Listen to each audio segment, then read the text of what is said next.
Hello and welcome to the Nonsense Chronicles. This is Doug Sashery, and as always, joined by Rob Mendiola. Hello, Rob. Hello, Doug. You're back, man. I am back in town, and it's You've been out being a rock star. Yeah, a little bit of this and that. Been How many states you hit? 17 states in 15 days. Wow. Yeah, I'm jealous.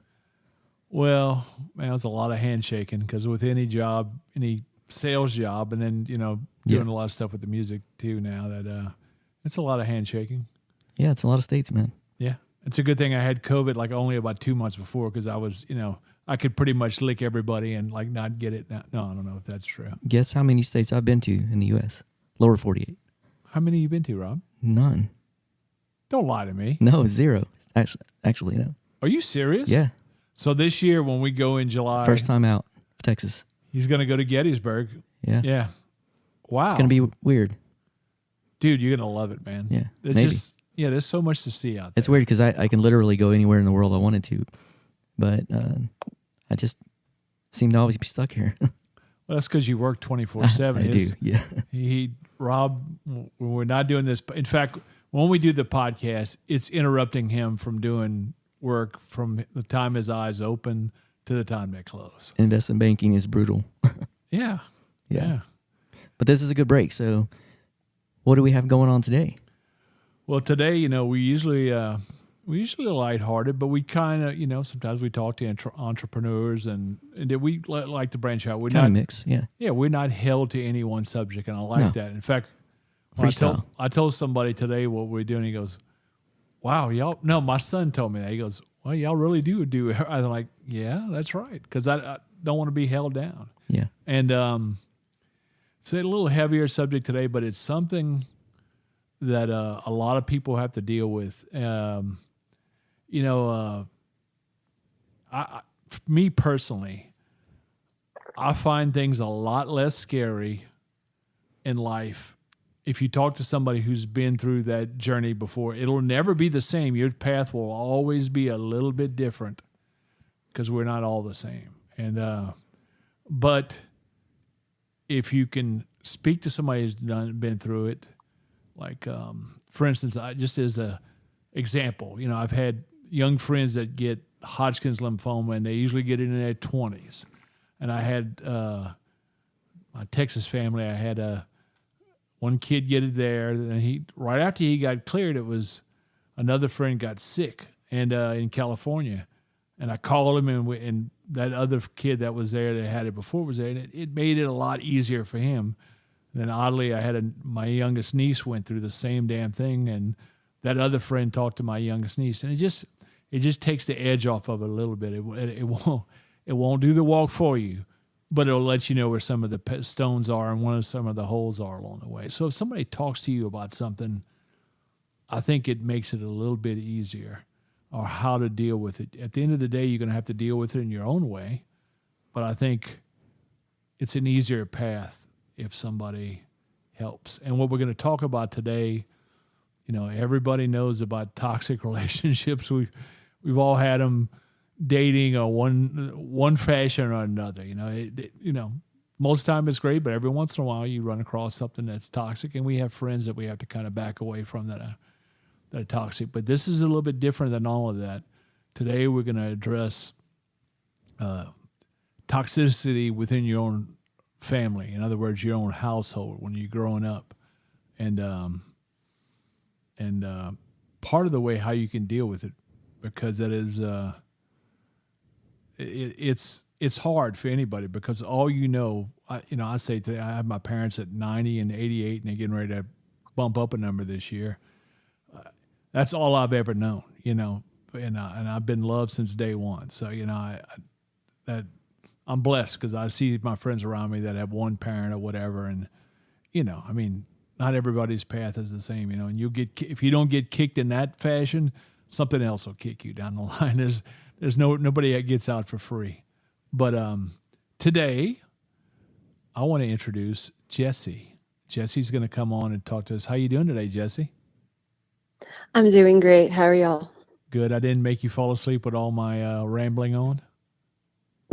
No, I've been listening. I've been hanging out. Okay. But So where are you coming from? Where are you at located? I am just east of DFW Metroplex in Royce City, Texas. Oh, cool. You know the song Royce City Nights? No. No, that's a bad dad joke. I on don't. a Scorpion song, Big City Nights. Come Oh, on. okay, yeah. There we go. I get it I got now. it. All right, thank you. Yeah, and I want to also say Jesse has a podcast, and Jesse, I guess, when she names her podcast, will tell you the direction we're going. Jesse, what's the name of your podcast that can be found on any platform out there? Yes, it can. So my podcast is entitled My Mother, the Narcissist. That's right. I've already followed it. Good. Yeah. You're a good man, Charlie Brown. It's a good Thank you. listen. And Jesse, this is on you. Where do you want to start this this path? Oh my goodness. Wow, I guess really the starting point could be just like early, like recognizing it and then kind of realizing throughout the years everything that led to it.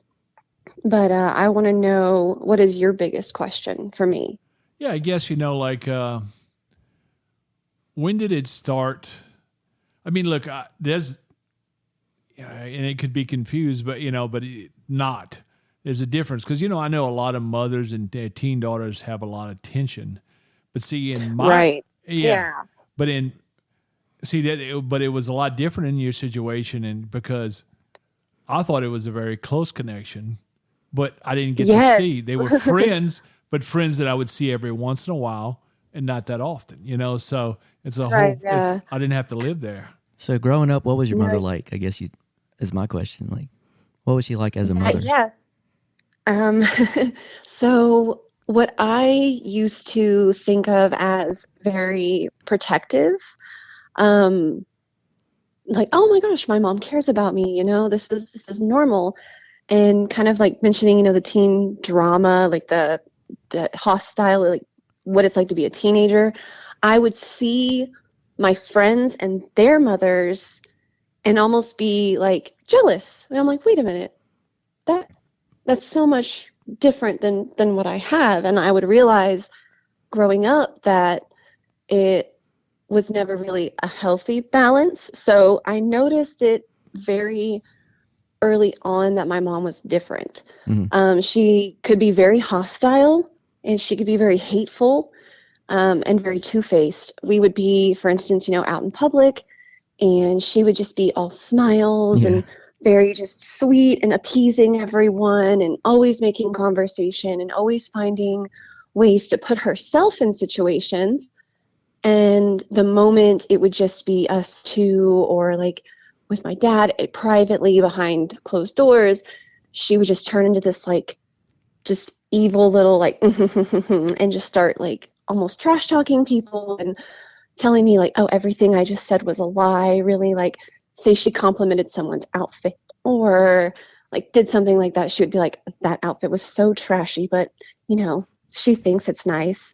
And it was just very two-faced. So I noticed that growing up and I was just like, okay, well, my mom's kind of a Mm-hmm. But Yeah. then as time progressed, I started seeing the hostility towards others when like she wouldn't get her way.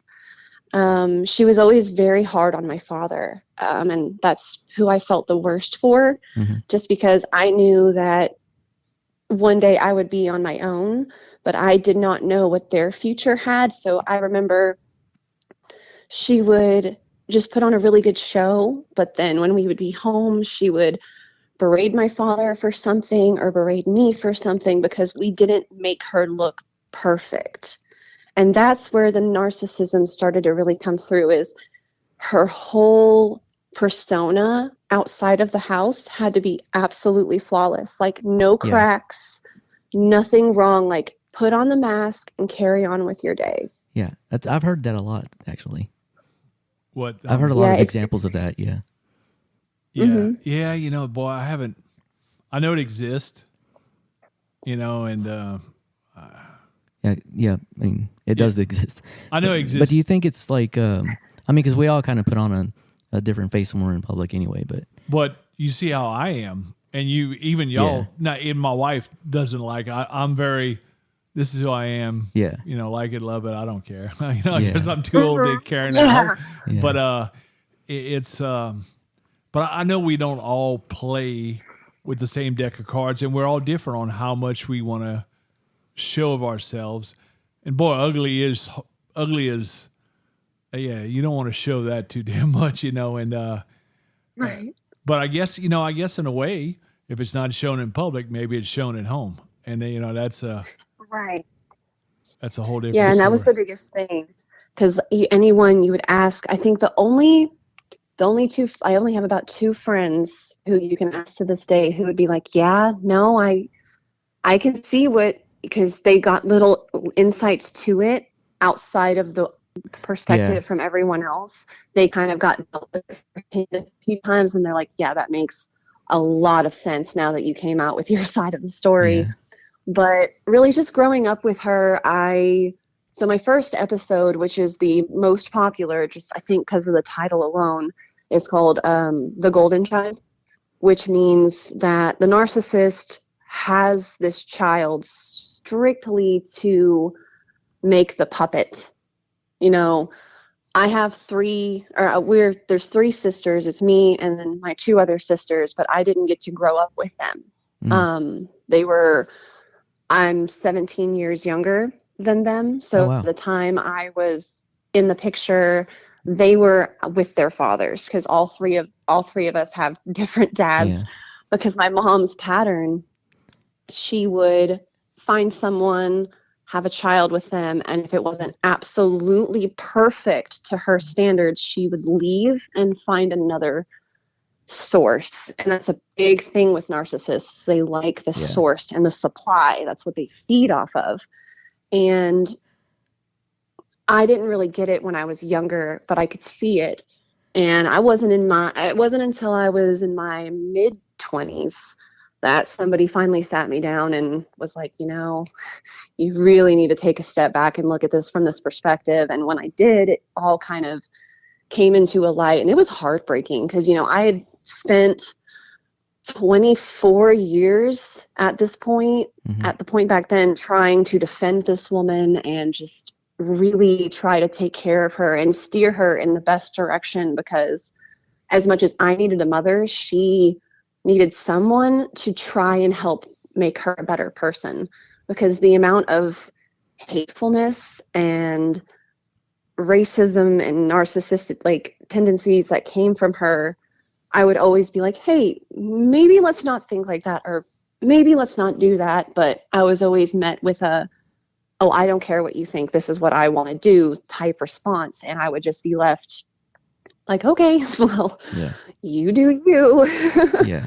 And it's really hard when, that's the person you're supposed to be able to rely on and go to for your advice, but you realize throughout all the years, all the advice that was given to you and all the guidance was just to benefit them, and really it got me into more trouble with things than it did help.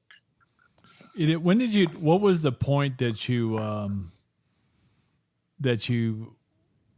I guess, because of all of that, over the years, it would cause you a lot of internal strife. Well, what was the point? You said you had somebody that said, what was the point was it when everything happened with your dad? Is that when, or did it trigger? That brought you clarity, basically? Yeah, or did it trigger before that? Yeah. So it was kind of a domino effect. It was around the time, so I never got the exact answer on when she started initiating contact with a person who ended up being the scam. I know it was around the spring of 2019, but leading up to that, the person who kind of sat me down, a good friend of mine, that was around 2017. So I think what happened is when I started pulling away, because even though I moved out of the house, it's like when I moved out of the house in 2014, the spiral started getting worse because I was no longer there. So I thought, it was normal for when a grown adult goes to and from places, even though they don't live at home, their mother still requires them to text them. And if they don't text them, they get a call being yelled at saying, why didn't you tell me you got home safe? And I'm like, wait a minute. Yeah. So it started out really small, but then I realized that all of the decisions I was making as an adult on my own, in my own apartment that I was paying for, I was making all of my decisions based on my mother's opinions. And I was like, wait a second, this is really starting to become a problem. And the friend in question, we briefly were in a relationship. And that's why one of the main reasons we broke up was because that person saw what state I was in as a person because of her. Like, I was very hateful and fragile. I was very insecure. And everything I did, I would revert back to, well, my mom this, well, my mom that. Like, she was still is so present in my everyday life. It was as if she was still pulling the strings. So they sat me down and they were like, listen, you really need to look at this from the outside perspective because you are not your own person. And they basically opened my eyes to say, you are not who you want to be, and you are not who you need to be because of this influence in your life. And that really made me sit down and look at things. So naturally, I started reading about, narcissistic behavior, because it was in like 2018, 2019, that area, that was on the rise. Like, that's when everything started coming out, like in the last couple of years, like, oh my God, narcissistic abuse. It was everywhere. So the sources to find, more information about it was like right there. And the more and more I read, the more like my heart was just breaking, because all the dots I were realized connecting. that, yeah, and I realized, like, holy crap, I was the golden child. So with that knowledge, I put up my boundaries, because that is one of the most important things that you need to have with a narcissist is boundaries. That's like step one. After realizing it, step one is like form that boundary. Because if they don't have access, like, you can still give them access, but if they don't have access to what they want from you, they're going to go crazy. Or they're going to just write you off and find the next person that will give them what they want. I've seen so that. When I started, Go for it. No, that was real brave too of your friend, like to do that, because coming from an outsider, and you're kind of confronting their family, that could get pretty bad too sometimes. So you must have trusted that person. Yeah, and it's But is narcissism like attributed to any kind of other mental issue, like bipolar or something like that? Yes. Yeah. Okay. It That's what it goes sounds like hand in hand with, so it's narcissistic personality disorder. Okay, and it's not exactly bipolar, but it's on the same spectrum as that. And personality disorder can be borderline personality disorder. Yeah, that's pretty bad stuff. Yeah, and the crazy fact about BPD, the borderline personality disorder, that is the mental illness that it is created from narcissistic abuse. That makes sense. Yeah, that's it's. Which even 25 years ago, people didn't talk about this kind of stuff. No, and see, that's kind of like what I wanted to talk about now. If you kind of, like I said, you kind of look at it a little bit and say, because I know some people in my life that deal with that as well, and it what Jesse said is true. If you don't here's the keys to controlling me is by you telling them everything, or and giving them access whenever they want, and where you flip the script and you just decide when they have access, when you want to answer that call, when you want to talk to them, which is very difficult. Yeah, especially when it's your you take away their power. Yeah, it's very difficult. Yeah, and very much so. Yeah, that's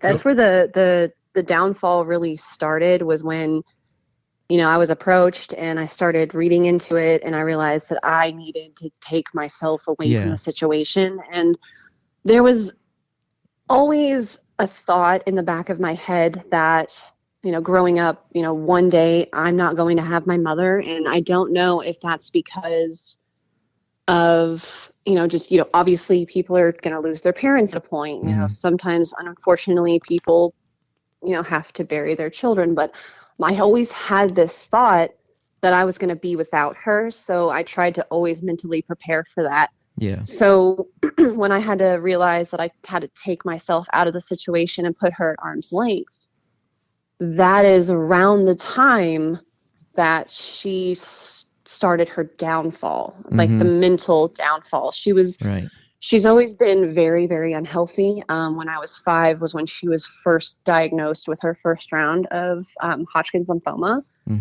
And she did outpatient treatments. So I was, always with her. I was homeschooled my whole life. She refused to let me go to public school. And she'll always say, well, I gave you the option.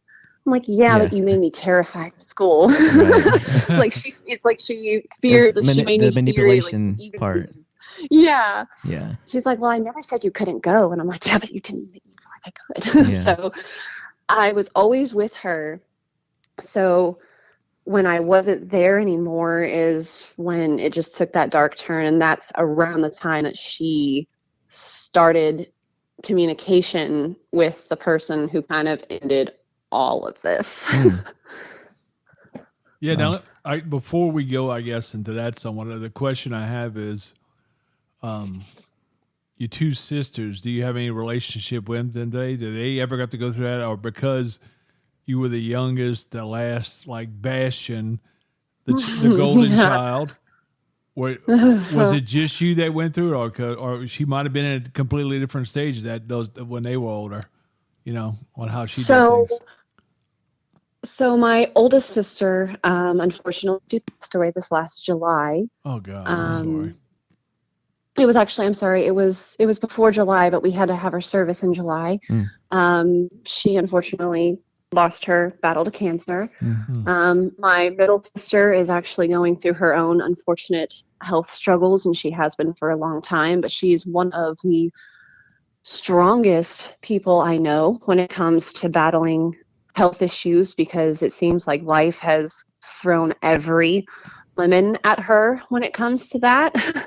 But they were dealt, in a way, better but worse cards, if that makes sense. So they were only 2 years apart, and then I'm 17 years from the middle sister. So I was definitely after, way down the line. But my oldest sister didn't grow up knowing her. Her first memories of her, from what she told me, was that she was a crazy alcoholic, no stability, very hateful, very verbally abusive. There's something that she told me that I probably will not share on here just because it's very dark. Yeah. And that's just not my information to put out in the world, but the people who matter know.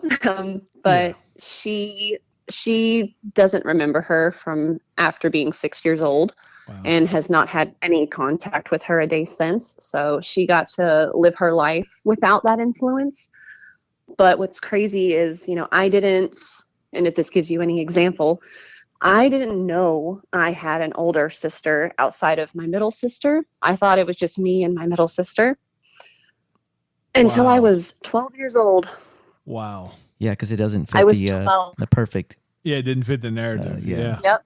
Yeah. Yeah. Wow. And when I found out, I was only because I heard her name mentioned, and I was like, Mom, who's that? And she's like, oh, well, and this was her exact quote. I remember it like it's burned into my memory. Oh, yeah. Well, that's the first child I had, but she's not my daughter. Yeah. Well, trust me, you're not alone in all this. I've heard these stories. I'm almost 54, so I've heard a lot of this before. So. You sound like you're my age. No, yeah, he's young at heart, but yeah, I can tell. But no, so she didn't get to grow up with her. But what's crazy is after I got to know her when I was older, I met her officially when I was 15. And we had a few lunches together in my 20s before, ultimately, because she wasn't honest with us about her cancer, my older sister. Mm-hmm.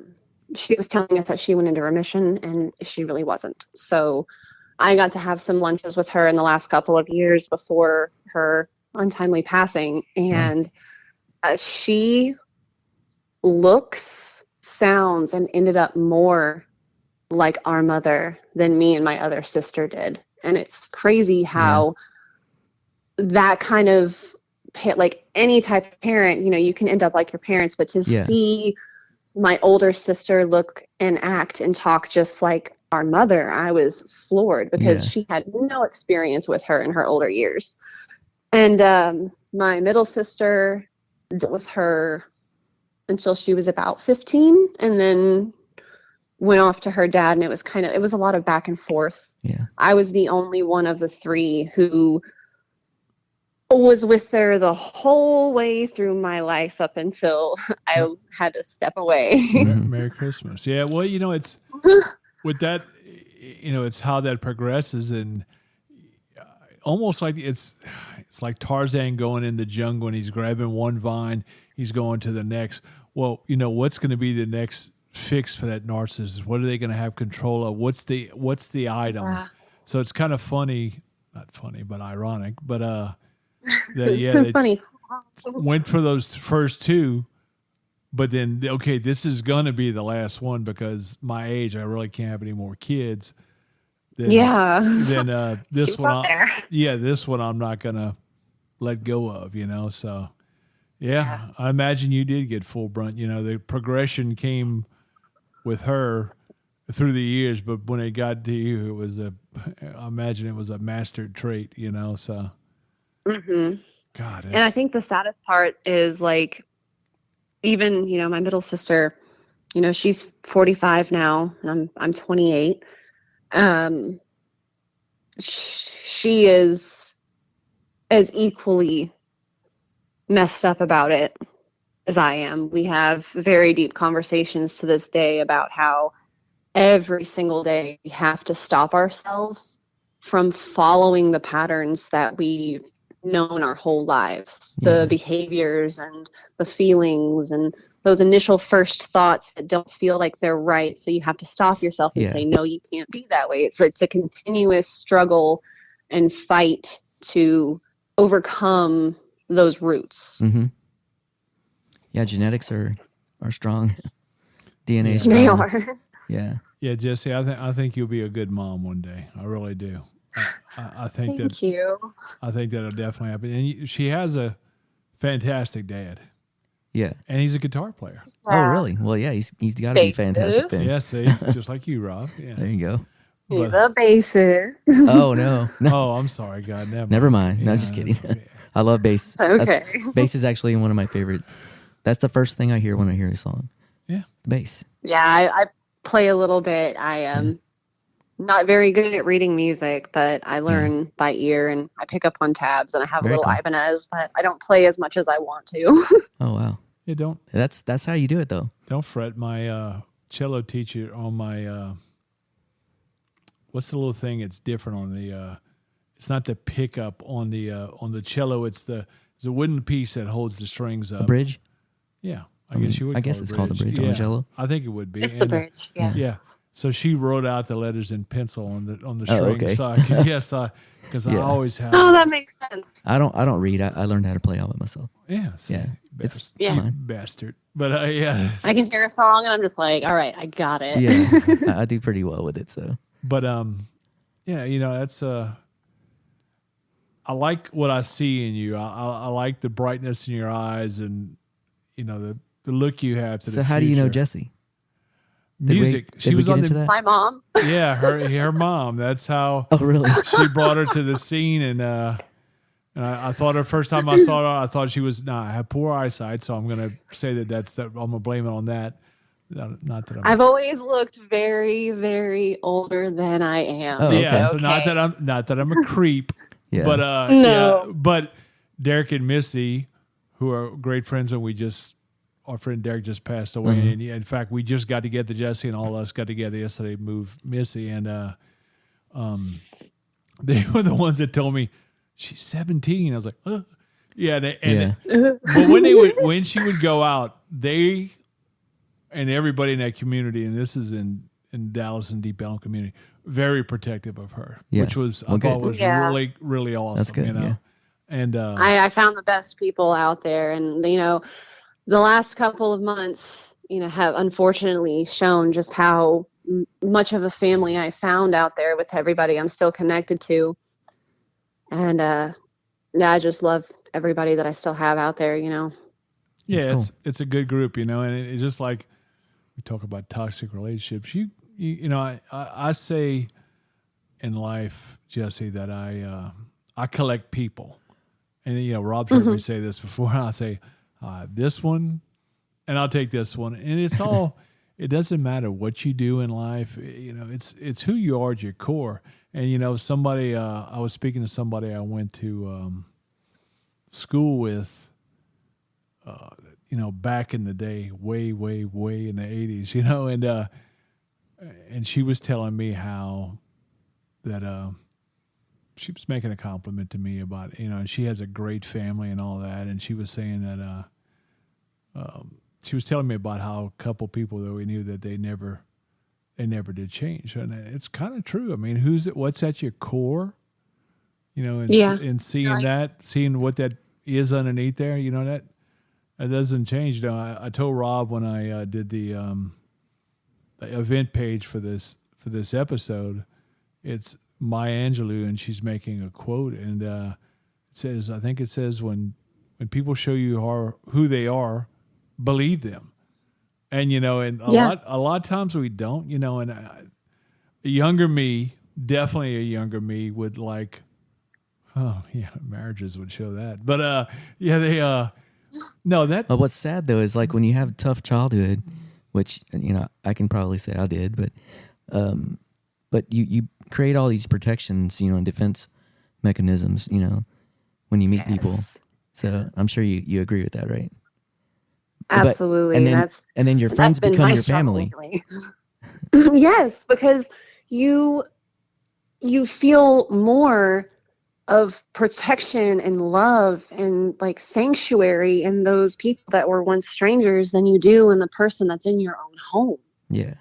That's been one of my biggest struggles, because being homeschooled, she still socialized me, obviously. My dad's bands were always towards the Fort Worth side of the Metroplex. So when it was me and her in the Dallas scene, it was solely because she heard of these bands through MySpace. Yes, MySpace.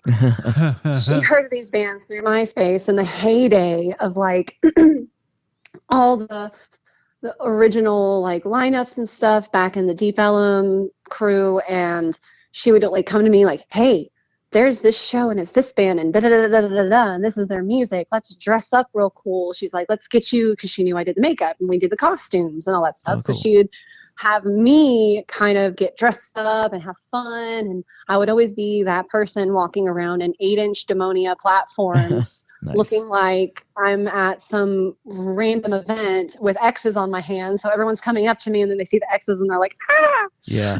Run! Yeah. Run for your life. But the people that did not have ill intentions out there for me have still to this day been my best friends. And even though I don't get to see everyone all the time, I still, those are the people that I want at my wedding. Those are the people that I want there for big life events, because I was there for music and I was there for Missy and Derek's wedding.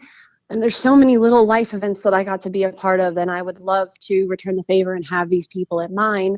But one thing that's a very common result of this type of influence in your life is not that by any means socially awkward, but I don't always know how to respond. So I end up more not being able to like feel like I can reach out to certain people, or if I'm in a room, speak up and talk in the same conversation, because I feel like my voice doesn't matter or I am a burden on that person, which is a horrible like feeling to have when all you want to do is be included and be loved and accepted, but you feel like because of your past, you're like, well, I don't matter in this conversation. Well, you should never feel that way. Because everybody has their stuff, man. That is very true. Yeah. And you truly are a bright light. She has a beautiful smile, and that's it shows her soul. Yeah, it really does. And I just try to be there. I want to be there for everyone, and I don't ever want someone to leave a time with me and feel sad. I want them to have a good memory, and I just want everyone to feel good, because I, as much as anyone else, know what it's like to not feel good in those times. And look, you do in life, what works for me is, and it took a while to learn this, because I wanted to do everything, and then I would end up overcommitting, and I couldn't do it. Do what you can that's within you, and then when it's no different. Well, it's different, but than the battles you fought. Do what you can, but at the end of the day, take care of you, because when you're at your best, that's going to radiate to those around you a hell of a lot better than somebody that running on quarter speed. Be at your best, and that'll be best for those around you. And they'll understand. The ones that understand that, they'll never leave you. They'll always be somewhere by your side. So you just gotta, and you gotta be careful with people, though. As well. Yeah. Well, that's life. We learn. Yeah, we learn those lessons. But I think when you do put out, like you're saying, you put out good energy, you'll get it back. Yeah, you will. You get what you give. Yeah, for sure. It's a cliche, but it's true. It is true. When I go through, I still have some weeks where I'm like really down and I'm very negative, and I kind of let those old habits take over, and that's when things in my week start going bad, because I'm giving out negative energy, and why am I surprised when I get negative energy back? And I have to. It's an active process of forcing positivity, but a habit is a habit, and if you force something long enough, maybe it'll work out. Mm-hmm. It always will, and you can always reach out to any of us or any of your friends anytime. It doesn't matter day or night. Absolutely. Yeah, because those people around you, they're there. And a lot of times, and we will feel like, oh, I don't want to bother anybody. Look, if they're truly your friends, they'll answer. You're not going to bother them. No, that's right. I tell people I keep my phone on silent, but I'll see it eventually. And exactly. It'll never bug me, because I have it on silent. But it will never. But the only thing that bugs me is the chime. Other than that, I don't mind getting a message, And but that's my thing. I don't like the sound. I have my phone on silent unless I'm home alone and my boyfriend's out or someone's out. I'm like, okay, I'm gonna keep my phone on. But if I'm just chilling, no, my phone is on silent. Good. Peace and quiet. Good. Well, look, before we go, once again, give us the name of the podcast. The name of the podcast is My Mother, the Narcissist. Yeah, and you can find that anywhere on any platform, and it's a good. I'm list. On everything. Cool. Yeah, it's a good. It's a good listen, and it's something that's. I just think it's pretty brave of you to share that with everyone. Oh God, yeah, that's awesome. Thank you. And one disclaimer I really want to put out there about this podcast, because I don't think I ever properly portray it in my own episodes, but when I started this podcast, I make several comments about it. It was an idea to get everything off my chest, and they're not hour and a half long episodes, and I didn't keep up with it the way I thought I would. But the fact of the matter is when I came out with this podcast, I was recording in a downstairs closet with a very cheap microphone, and I was working with free editing software. I had no idea what I was doing. I was going through the seat of my pants. So some of the episodes, while they are filled with much helpful information and very good advice and stories, they're a little amateur. They're not 100% perfect, but I did make sure the quality was clear and everybody could hear me and understand what I was trying to get across. Because at the end of the day, this podcast that I created and have kind of concluded, but is still there for, is just so that everybody knows that if they deal with anything like this, they are not alone. Exactly. And that's what helped reach it so far, is because it didn't matter, once I started uploading episodes and I saw the feedback, that insecurity of I'm an amateur creating this podcast dwindled away, and that's what helped me improve it. And in the 13 episodes that I've produced and gotten out have traveled very far, further than I ever thought they would, and it has opened the doors for me to do stuff like this and even have the opportunity to maybe write the book that I've talked about. So it's a big for topic. anyone who does, it is. And for anyone who does take the time to listen, I do recommend episodically, just because it's a continual story with advice. Yeah. Cool. And I think it's you take no shame in the way you did it. You did it as a human being. Ours still aren't always perfect either. No, they never will be. That's a given fact. We get some with noise all over the place. Yeah, that's right. Crazy. But we get it done. So. But Jesse, thank you so much for joining us today. Absolutely. And thank you so much for having me. I've been so excited, a little nervous, but I feel like I held myself together well. You did. You did great. Yeah. Because, in fact, Rob said, wait, she wants to talk about it? I was like, yes, that's why we're doing the podcast. Mental health, people still don't talk about it enough. I know, man. Still not enough done about it either. That is the generational curse that I want to break. I want everyone to feel okay talking about it. And another thing that really broke my heart throughout all of it is a majority of the people who reached out to me were women who were old enough to be my mother. Yeah. Not berating me, but thanking me, because they lived their whole life up until they were this age, like that age of my mother is now.